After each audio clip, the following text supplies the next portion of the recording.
Amém. Livro do profeta Jeremias, no capítulo 7. Vamos começar a ler. Jeremias capítulo 7. E vamos ler dos versos 1 a 7. Jeremias 7.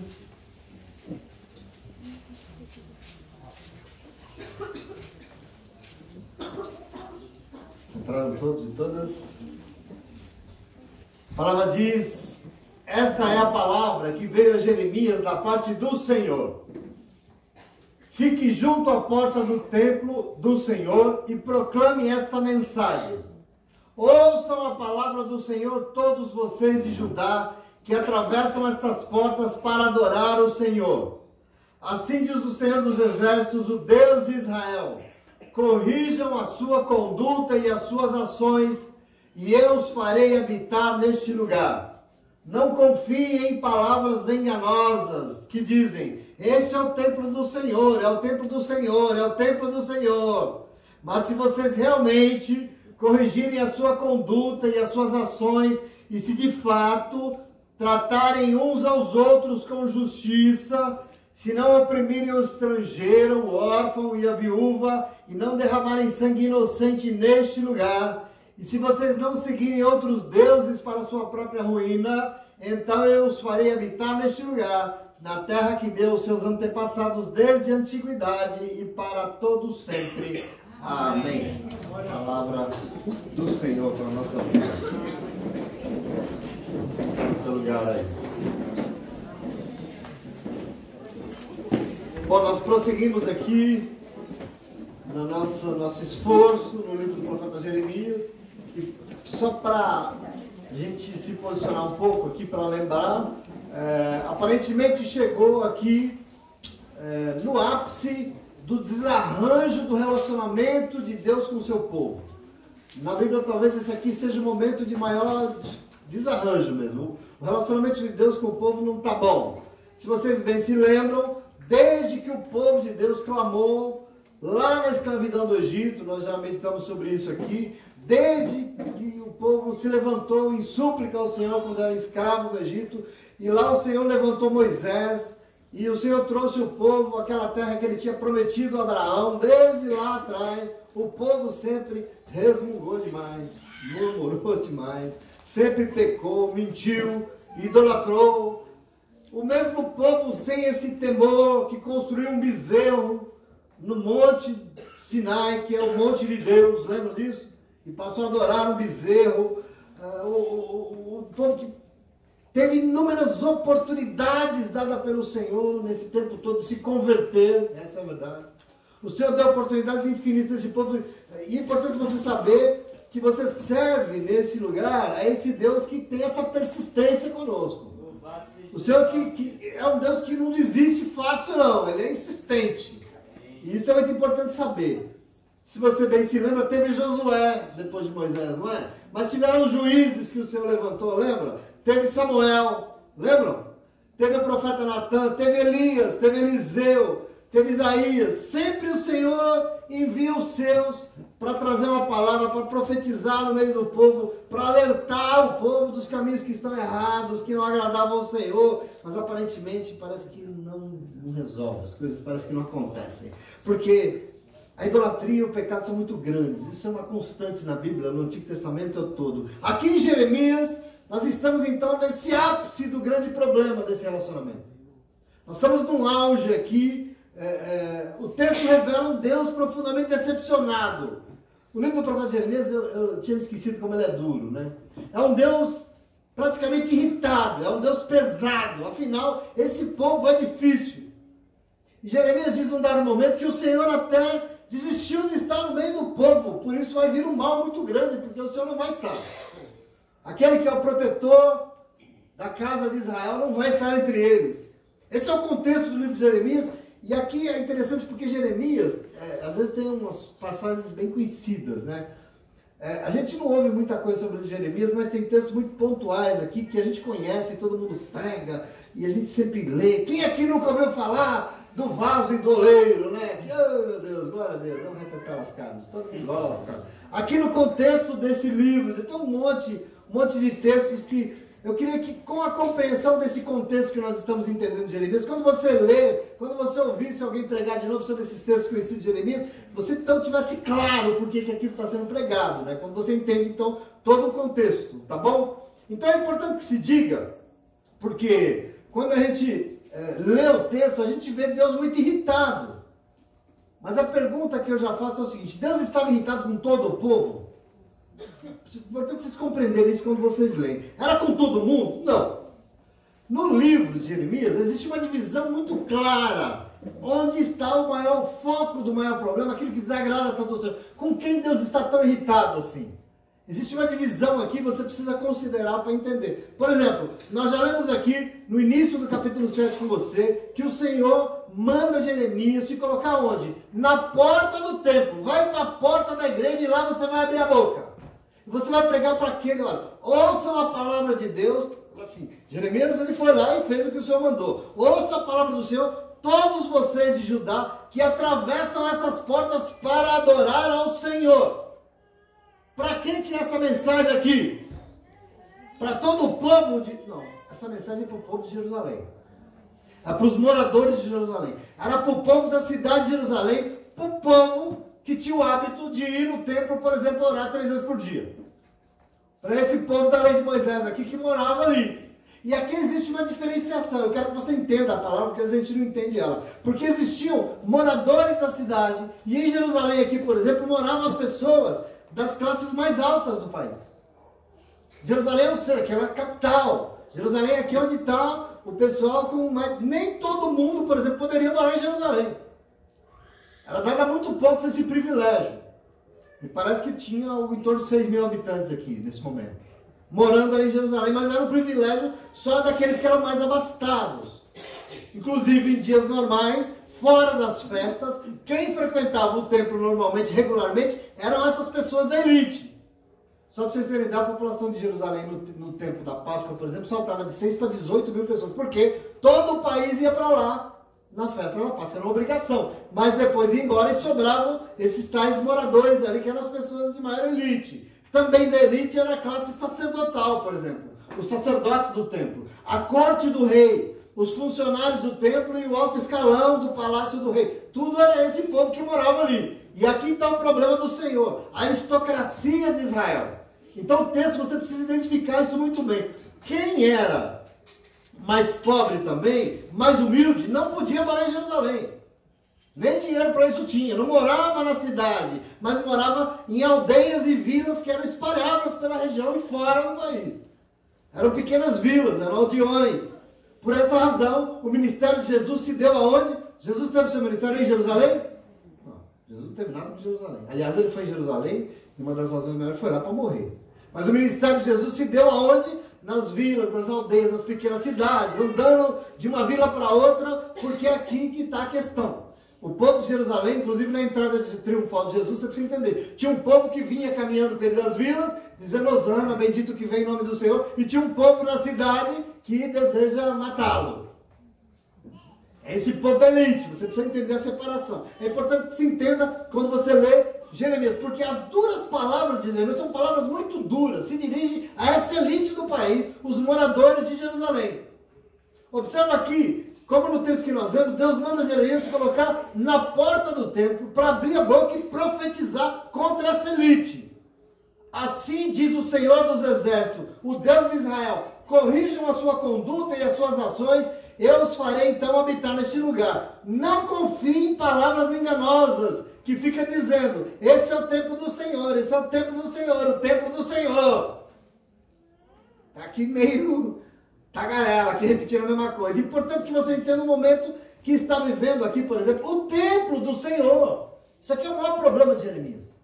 Esse templo aqui edificado por Salomão está vivendo um momento muito triste, muito complicado. Jeremias lembra que essa elite da cidade estava frequentando o templo do Senhor, mas a conduta deles era profundamente questionável, era duvidável. E lá dentro, na igreja, eles ouviam palavras que desculpavam um pouco as suas condutas. Por isso o Senhor diz, na porta do templo, mudem de vida. Não confiem no que vocês ouvem nesse templo, pensando que porque vocês estão na igreja está tudo bem, porque não está nada bem. Entende aqui o problema dele nesse momento aqui? Não pensem porque vocês ficam ouvindo, esse aqui é o templo do Senhor, essa é a casa do Senhor, é a casa do Senhor, que está tudo certo. Porque esse templo aqui vai de mal a pior. E eu quero que você compreenda isso. Não adianta vir na igreja, mas precisa de mudar de vida, Jeremias está dizendo aqui. Esse é o momento, esse é o problema. Por isso diz o Senhor, se vocês realmente corrigirem a sua conduta e as suas ações, e se de fato tratarem uns aos outros com justiça, se não oprimirem o estrangeiro, o órfão e a viúva, se não derramarem sangue inocente neste lugar, se vocês não seguirem outros deuses para sua própria ruína, então eu os farei habitar neste lugar, nessa terra que eu dei aos seus antepassados da antiguidade para todos sempre. Essa é a promessa do Senhor, é isso que Ele deseja. Agora observe uma coisa, tinha um povo em Jerusalém frequentando um templo, e esse templo que precisava cuidar dos pobres, dos necessitados, que no livro de Jeremias o Senhor chama do meu povo. É muito interessante, porque tem uns momentos que ele, daqui a pouco Deus fala, vocês estão oprimindo o meu povo. Como assim, né? Está falando para o povo também. Então existe uma diferenciação. Tem os que recebem palavras duríssimas, porque estavam oprimindo o meu povo. Quem é esse povo que o Senhor chama de seu? Que as palavras não são duras. Quem? São os órfãos, são as viúvas, são os estrangeiros, são os inocentes, são os pobres. Esse povo abandonado. Esse é o povo que o Senhor fala, é o meu povo. É o povo das aldeias que eram os mais desassistidos em todos os sentidos. E aqui precisa entender o que o Senhor esperava. Eu quero que você observe qual é o papel do templo nessa divisão de classes que existia ali. Para que servia o templo? Porque o templo fora construído e foi recebido pelo Senhor para ser um lugar de oração para todos e todas. Esse é o templo do Senhor. Nós meditamos lá em Salomão, quem esteve aqui se lembra. Era um lugar de acolher os necessitados, os órfãos e as viúvas, mas o templo estava se tornando um lugar que essa classe mais endinheirada usava o culto, o sacrifício, para quê? Para tirar mais dinheiro dos mais pobres ainda e manter as suas regalias. Esse é o problema de Jeremias neste momento. Você entender algumas falas aqui, hoje você vai entender. Não pense que Jesus entrou nesse mesmo templo, pegou um chicote bem daqueles e saiu dando no lombo de neguinho. Vocês acham que é à toa? Saiu chutando e quebrando tudo. Naquele momento meio intempestivo, mas um momento de justiça de Deus. Um momento justíssimo de Jesus. Ele estava repetindo as palavras do profeta Jeremias. Olha como é importante isso. Quer ver? Continua lendo comigo o verso 11. Olha o que ele fala aqui. Vamos entender o que Jesus fez. Mas vejam, versículo 8. Vocês confiam em palavras enganosas e inúteis. Vocês pensam que podem roubar e matar, cometer adultério e jurar falsamente, queimar incenso a Baal e seguir outros deuses que vocês não conheceram. E depois vir e permanecer perante mim neste templo que leva o meu nome. E dizer, estamos seguros. Seguros para continuar com todas essas práticas repugnantes?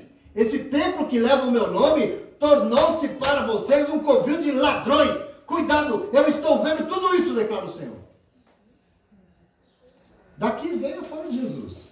Observe aqui, eu quero que você compreenda. O templo, nós já aprendemos isso aqui, que foi edificado por Salomão, a Bíblia diz que Deus não habita em templos feitos por mãos humanas, sim ou não? A Bíblia diz isso. Um templo que, apesar de ser edificados por mãos humanas, nós vimos lá atrás, que mesmo assim, depois de pronto, Salomão fez uma oração linda, lembra daquilo? Uma oração extraordinária. E o Senhor, então, diante daquela oração, aceitou se manifestar naquele lugar. O Senhor aceitou se manifestar naquele templo para ouvir as orações que fossem feitas ali. Lembra que eu vou ouvir a oração de vocês? Se o meu povo chama por meu nome. É esse o momento. O Senhor então aceitou se manifestar ali para ouvir as orações. Esse templo que fora construído por mãos humanas recebeu o privilégio de ter a presença do Senhor para ouvir as suas orações que ali iam ser proferidas e só. Foi só para isso que ele aceitou. E mais nada. Aquela casa de oração seria de quem? De todo o povo. Isaías diz que seria uma casa para todas as nações, para todos os povos. É para eles que seriam. As ofertas que ali seriam oferecidas seriam para quê? Para organizar o serviço do templo e para cuidar dos órfãos e das viúvas, para fazer justiça na terra. O Senhor contava com isso, porque essa é e continua sendo a vontade do Senhor soberana para as nossas vidas. Igreja tem essa função. Oferta e dinheiro na casa de Deus tem essa função. de manter a casa, mas de cuidar de quem tem necessidade. É para isso que existe. No momento em que Jeremias profetiza, o templo perdeu completamente a função para o qual o Senhor assumiu o compromisso com Salomão de se manifestar ali, de vir ali, fazer a presença dele para ouvir as orações. O templo tinha sido desqualificado. O templo se tornou o quê? Um covil de ladrões. Por que covil de ladrões? Exatamente porque o templo estava sendo usado pela elite de Jerusalém para explorar o povo e deixar o povo mais na miséria ainda. Olha que situação horrorosa. Olha onde chegou o povo de Deus. Então, ao contrário do que muita gente pensa por aí e fala, Deus, por exemplo, não pediu e nem exigiu sacrifícios. Quer você entender isso aqui, em nome de Jesus. O povo evangélico adora um sacrifício. Sério, gosta. Sacrifício é invenção de religião. Não quer que você comprou, você vai para casa. Em todo o tempo, o Senhor afirma, eu não preciso das suas gorduras, dos seus sacrifícios. Deus é Deus, Ele é Espírito, eu não preciso disso. Em muito lugar ele fala isso aqui, é impressionante. O que o Senhor exige e que manda Jeremias abrir a boca na porta da igreja e profetizar? O quê? Conversão dos seus maus caminhos. Isso ele exige. Ser instrumento de justiça na terra, isso ele espera. Cuidar dos necessitados, dos órfãos, das viúvas, dos estrangeiros, dos inocentes. E, sobretudo, adorar somente ao Senhor e só ao Senhor e mais nada. Essa é a função da igreja. Aleluia. É para isso que a igreja existe. Glória a Deus. Outro dia eu vi um acelerado, um idiota, escrevendo um estudo dizendo que a gente não precisa ajudar os pobres, porque a gente só precisa apresentar Jesus para ele e está tudo bem. Então, assim, então não entendeu nada de Deus. Porque a função da igreja é isso. E para isso que esse lugar existe. Aqui esse lugar existe com essa função. É com essa função que ele foi edificado. Agora, com tristeza a gente vê, infelizmente, que não foi só no templo de Salomão, porque até os dias de hoje, muitas igrejas se transformaram em quê? Em covil de ladrões, porque recebem dinheiro de oferta e não faz o que o Senhor espera que seja feito com elas. Essa acusação do Senhor é muito séria contra a igreja. E nós temos que tomar posse disso. Igreja não é lugar de sacrifício. Igreja é lugar de ofertas agradáveis, sinceras e de bom coração. Aqui a gente não faz nada por ninguém, a gente faz tudo para o Senhor aqui. Glória a Deus. É para o Senhor. Portanto, não tem sacrifício nenhum nisso. Me responda uma coisa. O que tem de sacrifício você fazer uma coisa para Deus? Ah, pelo amor de Deus, que isso? O que tem de sacrifício em eu fazer para o Senhor? Nada. Como é que nós podemos fazer algo para o Senhor e dizer que fizemos um sacrifício? Como assim? Para mim, é um prazer que, aliás, eu não mereço.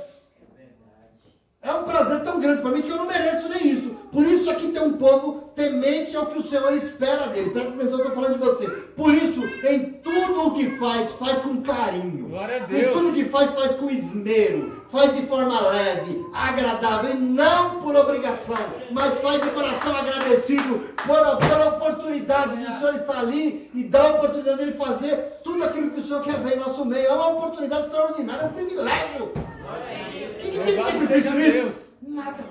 Sacrifício nenhum. Continuando comigo, versículo 21, você quer ver? Veja o versículo 21, 7 e 21. Olha o que diz a palavra. Assim diz o Senhor dos Exércitos, o Deus de Israel. Juntem os seus holocaustos aos outros sacrifícios e comam a carne vocês mesmos. Quando tirei do Egito os seus antepassados, nada lhes falhei, nem lhes ordenei quanto ao holocausto e sacrifício. Eu dei-lhes, entretanto, esta ordem: obedeçam-me, e eu serei o seu Deus, e vocês serão o meu povo. Vocês andarão em todo o caminho que eu lhes ordenar, para que tudo vá bem na vida de vocês. Glória a Deus. Glória a Deus. Observe isso, que maravilhoso. Por isso o profeta Oséias 6,6 diz assim, ó: porque eu quero misericórdia e não sacrifício, o conhecimento de Deus mais do que holocaustos. É isso que eu quero. Aleluia. E não à toa, depois de Oséias, o mesmo Jesus Cristo em Mateus 9,3 diz o quê? Ide, porém, e aprendam o que significa misericórdia eu quero e não sacrifício, porque eu não vim chamar os justos, mas o pecador ao arrependimento. Isso é Jesus. Aleluia. Você acha que Jesus está atrás do seu sacrifício, é isso? Você acha que você vai se sacrificar bastante, você vai para o céu, é isso? Está desviado, irmão, cuidado. Quando nós lemos a palavra de Deus, nós temos que entender esses contextos. Porque o povo evangélico tem um negócio doido com esse tal de sacrifício. O Deus César estava encantado com o amigo dele, falou que ele tem que oferecer um sacrifício lá para Deus. Esse negócio que começou há tanto tempo atrás, até os dias de hoje, igreja tem negócio com esse tal de sacrifício. E eu quero hoje construir isso aqui com você, como isso é importante. Aqui em Jeremias, Deus já pega um pouco pesado contra esse negócio de sacrifício, que ele mesmo nem pediu, ele diz. Se não está escrito na tua Bíblia, você me avisa, porque na minha está. Ele falou, nem pedi isso aí para você, estou pedindo nada. Com Salomão, o Senhor fazia vista grossa, essa é a verdade.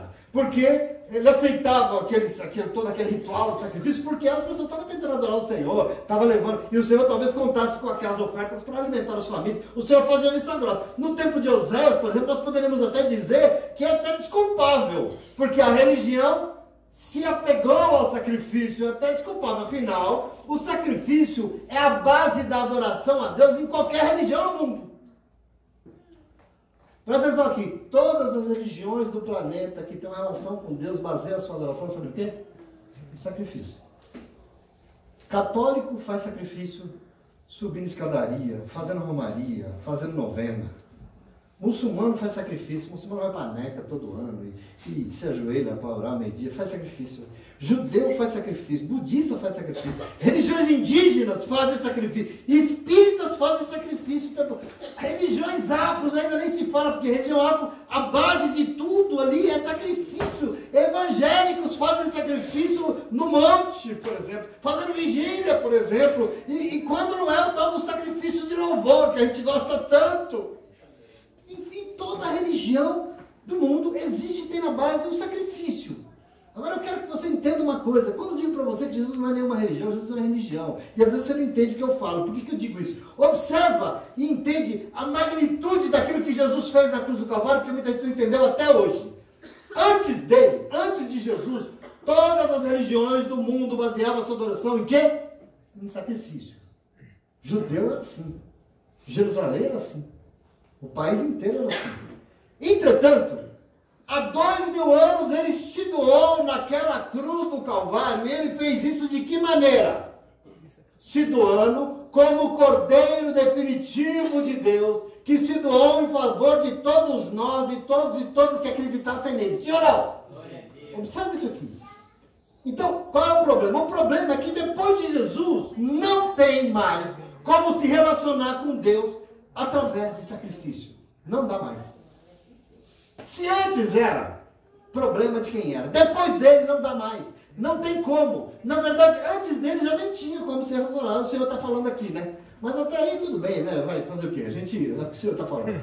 Né? Vai fazer o quê? Mas depois de Jesus acabou definitivamente, querido. Por quê? Porque ele foi o sacrifício definitivo, meu irmão. Ou seja, não tem mais. Amém. Glória a Deus. E por isso o Senhor foi tão duro na palavra de Jeremias. É como se Jesus jogasse um balde de gelo em todo o sistema de todas as religiões do mundo. Jesus não é religião.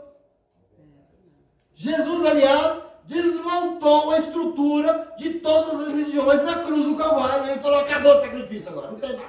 Deus não recebe mais sacrifício de ninguém. Acabou.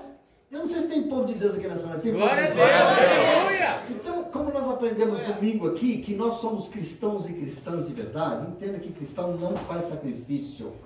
E aí você pode falar para mim, indignado, você pode estar indignado, mas pastor, então eu faço o quê?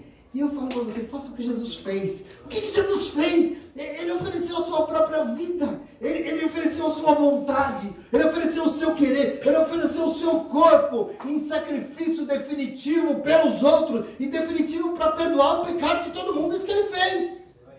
De uma vez por todas. Sim ou não? Um definitivo. Talvez a partir daqui a gente consiga entender o ponto do apóstolo Paulo em Romanos 12. Que a gente ama. Quem aqui não ama Romanos 12, 1 e 2? Só que esquece de ler o 3. Que é o que importa.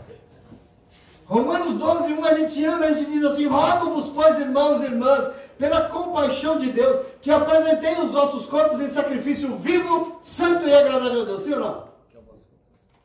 Que sacrifício é esse aqui? Apresentei os vossos corpos em sacrifício vivo, santo e agradável. Que sacrifício é esse? É vigília? Que sacrifício isso aqui é ir no monte? Que sacrifício isso aqui? Isso é romaria? É galinha na encruzilhada? Que diabo de sacrifício é esse que ele está falando aqui? Me digam, por favor. Não, não é nada disso, certo? Mas é o vosso culto racional. Que culto racional é esse aqui? Lê comigo. E não sedes conformados com este mundo, mas sejam transformados pela renovação do vosso entendimento, da vossa mente, para que experimenteis qual seja a boa, agradável e perfeita vontade de Deus. Não é isso? Sim ou não? Sim. Quer dizer que Paulo está dizendo que nós também temos que oferecer o quê? O nosso corpo, a nossa vontade, o nosso querer, como um sacrifício vivo. Graças a Deus tem que ser vivo, né? Ninguém precisa morrer na cruz pregado. Então é vivo! Ninguém precisa ser pregado na cruz de fato. Então, mas precisa somente oferecer ao Senhor um culto racional. Que te acha que é culto racional aqui? O que é isso? Bom, é uma adoração de quem não se conforma com o mundo que vive. Que não se conforma com, mas se converte. Por isso a palavra que está lá é conversão. E por isso renova a sua maneira de pensar. Tem que pensar diferente. É uma nova mente. Que renovação é essa? Aí entra o verso 3 que arremata os dois. Porque ele diz assim no verso 3: porque pela graça que me foi dada, digo a cada um de vocês que não pense de si mesmo, além daquilo que convém, mas antes pense com moderação, conforme a medida da fé que você tem, que o Senhor repartiu com você. Amém. É uma lógica única aqui, do começo ao fim, os 3 versículos. Resumo da fatura: depois de Jesus, acabou o tal do sacrifício para adorar o Senhor. E para adorar precisa o quê? Oferecer as nossas vidas a Ele. Oferecer tudo a Ele, fazendo o quê? Nos convertendo de verdade, mudando a nossa maneira de pensar, fazendo o quê? Pensando menos em nós mesmos. Querido, bota o 3 aí na sua leitura na próxima vez. Pensando menos em nós mesmos, mas se você ler a sequência do texto de Romanos 12 em diante, ele vai dizer, considerando que você faz parte de um corpo, você é junto com um monte de pessoas, você é junto com irmãos e irmãs, que juntos assim a gente adora o Senhor, unidos, e não tem ninguém mais importante que ninguém, é isso que ele vai dizer. Aleluia. Percebe aqui que bonito que é isso, que maravilhoso, é isso que nós temos que ofertar ao Senhor. Por isso a igreja pentecostal, que cada um pensa em si mesmo, vai tudo para o inferno, desculpa. Porque não leu Romanos 12. Porque eu sem você sou nada. Para Deus, eu sem você não sou ninguém. Se nós não somos juntos aqui, nós não somos esse corpo do capítulo 12 aqui, nós não adoramos o Senhor com o nosso culto racional. Você vai na igreja e fala, olha para mim, Senhor, ai Deus, olha eu aqui. Sai daí, não me atrapalha, olha para mim. Isso não é culto racional. Culto racional é eu e você, nós todos abraçados, em um só coração, em um só alma, em um só espírito, adorando ao mesmo Deus, Criador de todas as coisas. Isso é o nosso culto racional. Nós não nos relacionamos com Deus oferecendo sacrifício de nada do que nós fazemos, queridos, em nome de Jesus. Porque a única coisa que nos cabe fazer para adorar o Senhor é pensar menos em nós mesmos. É o apóstolo Paulo dando um tom em você hoje. Pensar menos em nós mesmos e mais que nós somos um corpo onde todos os membros são importantes quando o assunto é adoração. O nome disso é conversão. Você não adora o Senhor sozinho. O dia que você chegar lá no céu, vai chegar sozinho, o Senhor fala, mas cadê o resto? Vem sozinho, pode voltar. Quero não. Para mim não serve. Tem que levar o povo junto. Nós somos juntos. Nós somos um povo que adora o Senhor junto. Nós somos convertidos. Quer dizer que não adianta oferecer sacrifício para o Senhor, porque o que importa é renovar nossa maneira de pensar. Não adianta que ele se matar na hora. Se você não pensa diferente, não adianta você se matar para limpar a igreja se a sua irmã não estiver limpando com você. Não adianta se matar para fazer o café se não tiver um monte de gente junto com você fazer. Porque a gente renova nossa mente, a gente não somos nós, é um povo junto. Isso aqui é um culto racional nosso, em nome de Jesus. Aleluia. Não se trata de nada que você leva para o Senhor. Não se trata de nada que você faz para o Senhor, querido, não é exterior. O problema da religião judaica e de todas as outras é que é uma relação exterior com Deus. Pegava um cabritinho, tadinho do cabritinho, matava o desgraçadinho, levava lá, toma aqui, acabou meus pecados e vou embora para casa pecar de novo. É exterior, não serve para Deus. Presta atenção, a questão aqui de Jesus é uma transformação interior. Depois da cruz do Calvário, tem que mudar aqui dentro. É o interior, é na sua maneira de pensar. É saber o que Deus espera e que é misericórdia, querido, do nosso coração com a vida dos outros. Não adianta fazer, você pode fazer o que você quiser. Se o seu coração não for misericordioso em relação a quem necessita, se tiver um coração voltado para os miseráveis, porque eu não sei se você sabe, misericórdia, a palavra vem do latim, a misericardia, né? Misericardia, tem um cardia é coração, tem um coração voltado para o miserável, misericórdia. Aleluia. Não adianta nada que você faça para o Senhor se você não tiver a misericórdia de um coração pensando nos outros, esquecendo um pouco da gente mesmo. A gente não tem essa misericórdia. Jesus é isso aqui, foi isso que ele fez. Ele não pensou nele em um minuto, ele pensou naqueles miseráveis que ele salvava, que ele curava, paralíticos, leprosos, doentes. É isso aqui, questão de Jesus. Ele aboliu o sacrifício. Jesus! E como aqui nessa noite só tem cristão e cristão em nome de Jesus, graças a Deus por isso. O povo de Deus entende que não está aqui para sacrificar, não. Ninguém está fazendo sacrifício nenhum aqui, tá? Estou sacrificando na minha novela das 8, pastor. Ninguém aqui está sacrificando nada. Sabe por quê? Deus não precisa disso. Você está aqui porque você tem um coração agradecido por tudo. Glória a Deus. E você só consegue parar de pensar só em si mesmo e tenta ter um coração que expressa misericórdia pelo outro. É por isso que nós estamos aqui nessa noite. Nós não fazemos a obra de Deus porque nós nos sacrificamos. Nós fazemos a obra de Deus porque nós somos convertidos a Jesus Cristo.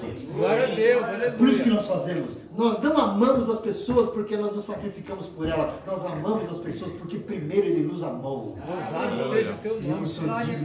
sou digno de dar um abraço no meu irmão. Eu dou porque ele me abraçou. Amém. Eu não sou merecedor de ter a presença de pessoas maravilhosas. Eu não sou digno, eu não sou merecedor. Mas eu tenho porque o Senhor me amou. Nós temos que tomar posse. E algum encanto desagradável para falar assim, mas pastor, lá em Hebreus 13:15, que é o programa do César aqui essa semana, está escrito assim, ó. Portanto, oferecemos sempre por ele a Deus sacrifícios de louvor. Está escrito lá, assim você.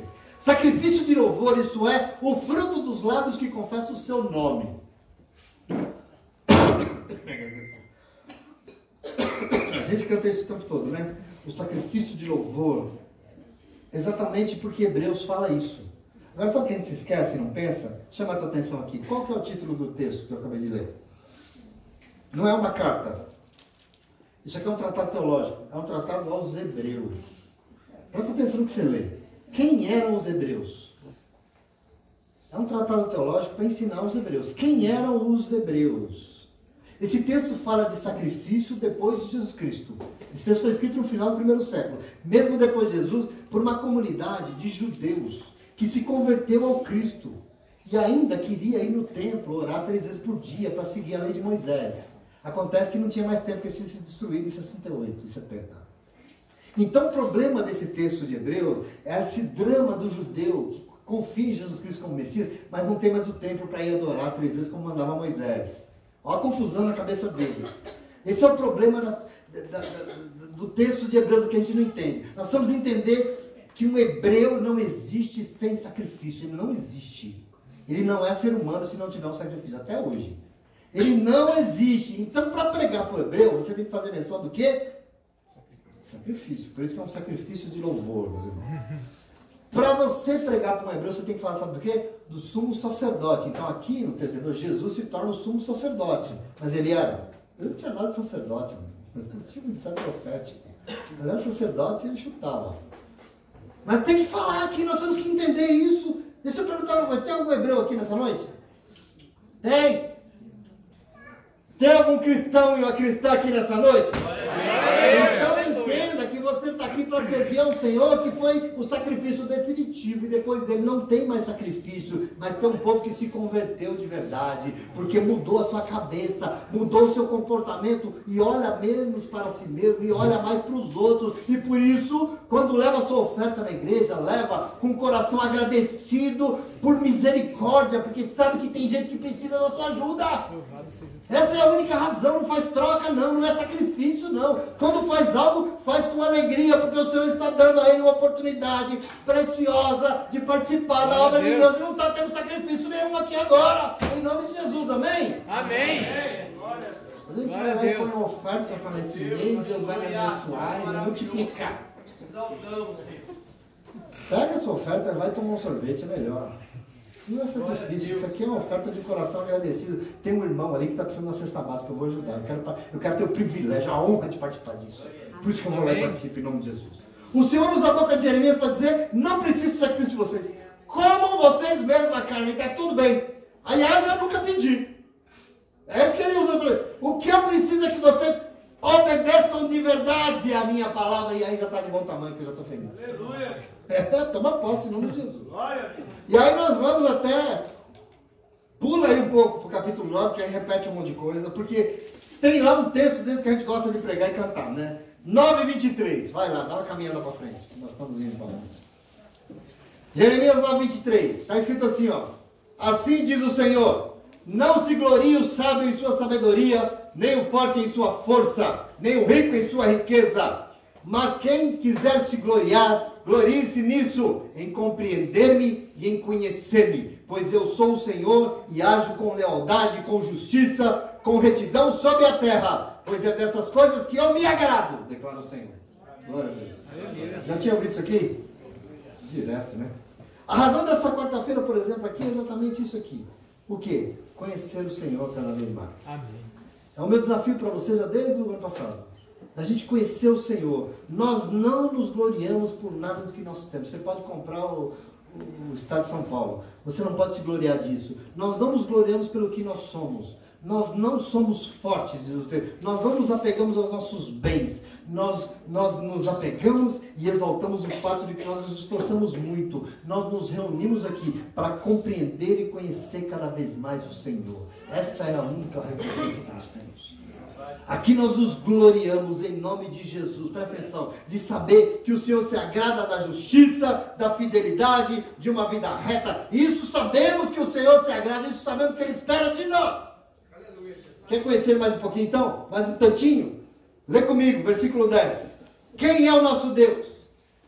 Já estou indo para o final. 10:1. Ouçam o que o Senhor diz a vocês, ó comunidade de Israel. Assim diz o Senhor: não aprendam as práticas das nações, nem se assustem com os sinais do céu, embora as nações se assustem com eles. Os costumes religiosos das nações são inúteis.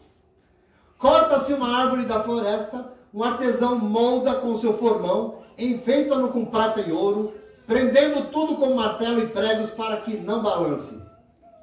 Como um espantalho numa plantação de pepino, os ídolos são incapazes de falar e têm que ser transportados porque não conseguem andar. Não tenham medo deles, pois não pode fazer nem mal nem bem. Aleluia. Glória a Deus. Quem tem alguma dúvida que esse negócio de religião para o Senhor aqui não tem nada a ver, fica aí, não tem nada a ver. Por quê? Porque religião cria os seus ídolos e você não serve a ídolo nenhum. Deus não é ídolo. Aleluia. E você fala, mas quem é o Senhor? Lê o versículo 6 comigo. 10:6. 10:6. Não há absolutamente ninguém comparável a ti, ó Senhor. Tu és grande, e grande é o poder do teu nome. Quem não temerá o Rei das Nações? Este temor te é devido.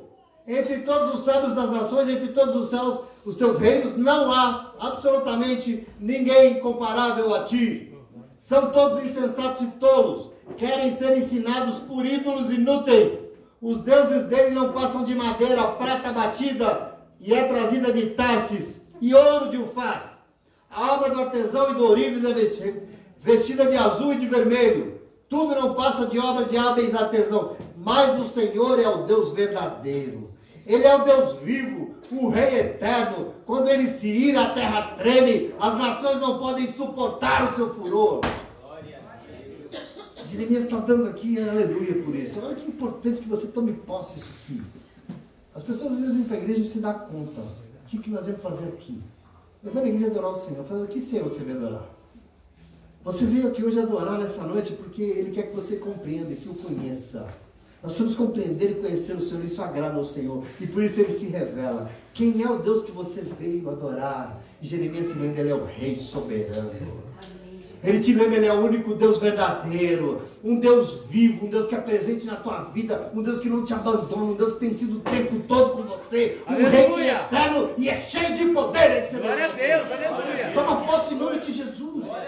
Não há nada nem ninguém comparável a Ele, porque Ele é grande, Aleluia. Ele é santo, Ele é digno do nosso temor e da nossa adoração. Aleluia. Querido, toma posse do Deus que você adora. Glória a Deus. Toma posse do tamanho desse Deus, disso que nós vamos fazer aqui hoje, em nome de Jesus. Não há quem possa suportar estar diante desse Deus de qualquer jeito. Muita gente tenta, muita gente sai da igreja, porque tenta e não consegue. Porque eu queria dizer para você, chega uma hora que não dá para ficar com conversa mole diante do Senhor. Não dá de qualquer jeito. Nós nos apresentamos diante dele de qualquer forma, não dá. Sobre o risco da gente estar adorando um ídolo e não o Senhor. Gente que vai diante do Senhor de qualquer jeito não está adorando o Senhor, talvez está adorando um ídolo. Portanto, querido, em nome de Jesus, eu termino dizendo para você que nessa noite nós possamos ir para a nossa casa convicto daquilo que nós vamos fazer aqui. Nós viemos aqui hoje porque Ele é Deus e só Ele é Deus. Aleluia. Você não veio porque a igreja é legal, porque tem uns irmãos legais, porque tem um... Não, você veio porque Ele é Deus. Ele é a razão de todas essas coisas na nossa vida. Nós viemos porque Ele é soberano. Nós viemos aqui hoje porque Ele é exaltado. Ele é sublime. Ele é maravilhoso. Ele é grande. Ele é poderoso. E com tudo isso, Ele decidiu te abraçar. Ele decidiu fazer uma Glória a Deus. Aleluia. Com tudo isso, Ele ainda se preocupa comigo e com você.